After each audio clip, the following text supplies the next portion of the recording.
This was a tricky one to make.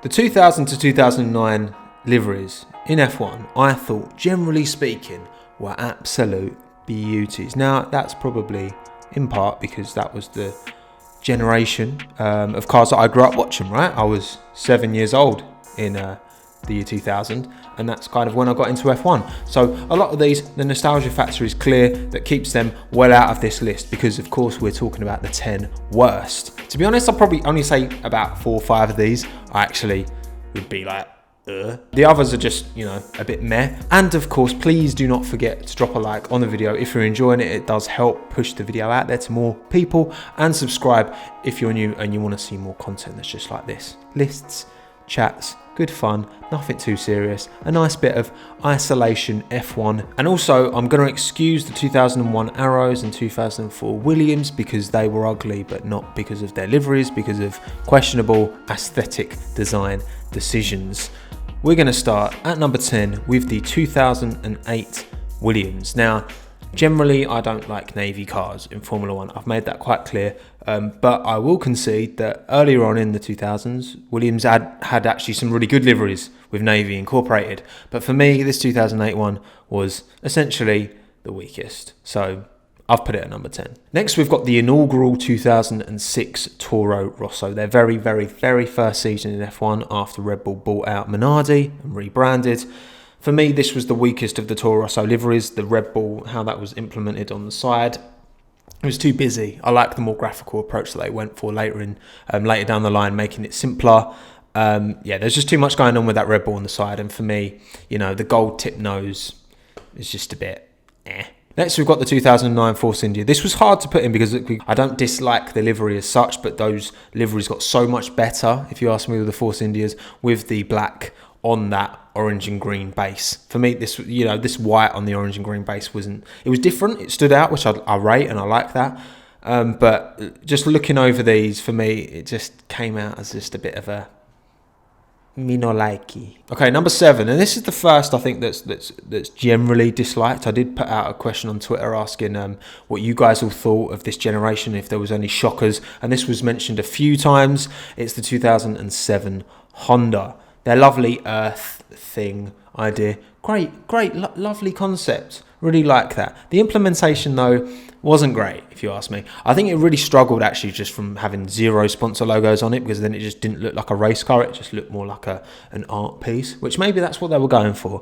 But for me, it wasn't great. I think the way they did it in the 2008 car, when they made the base white and they still incorporated the Earth, but they had logos, for me was a lot better than the 2007 attempt. Number 6, and we've got a car that, generally speaking, produced some quality liveries, loads of Benson and Hedges beauties, but the 2004 Jordan, for me, was a miss. There was no Benson and Hedges sponsorship at this time, and they just had this janky Jordan clip art on the side of the car, which for me, just that's basically the reason it's on here.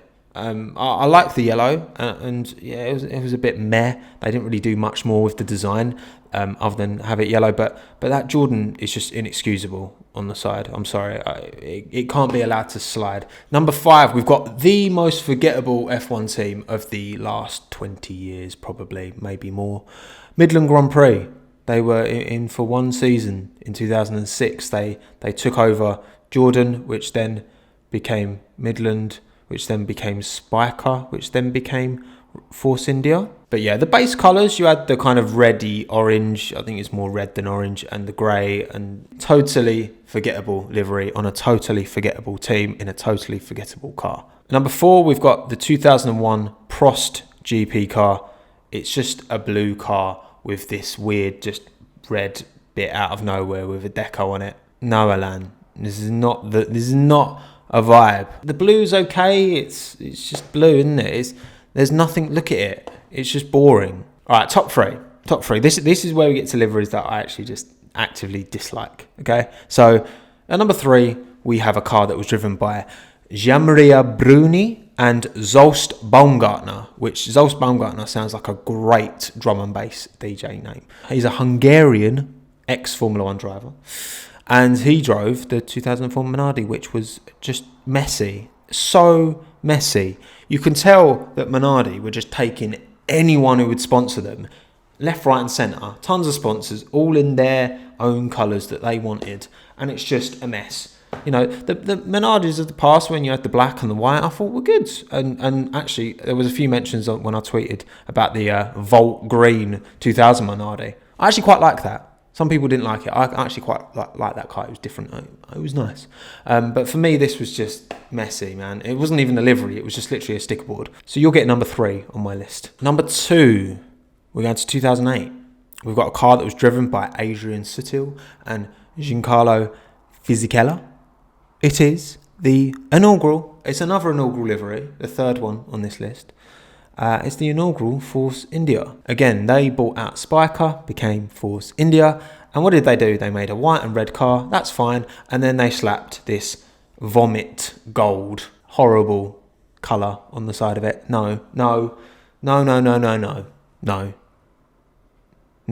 I don't know what I'm saying that really. Dead livery. They did improve with the 2009 one, hence why it's number 8 on this list. And then number 1 on this list, we have a car that was driven by Nelson Piquet Jr., Romain Grosjean, and Fernando Alonso. Of course, yes, we're talking about the 2009 Renault.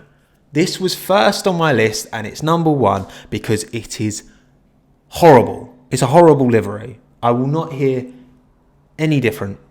It's got white, yellow, orange and red. Yellow, orange and red. What are you, a sun? The lines, the fin was dead. The way they implemented the white on the front makes the nose look huge. This car is a car crash to look at, no pun intended. Because of course this is the year after Crashgate and hence why Romain Grosjean replaced Nelson Piquet Jr. because, you know, he grassed them up essentially. And what annoys me even more, because, you know, the 2008 Renault as well wasn't really much better, but the aesthetic of the car was a lot nicer. Only 3 years prior to this one was the beautiful blue and yellow iconic Renault. And as you might notice as well, because ING, the Dutch bank, hence the orange, they pulled out after Crashgate all came alive, so they just had Renault slapped on the side. So they didn't even have a title sponsor by the end of the year. Massive L in all facets for Renault.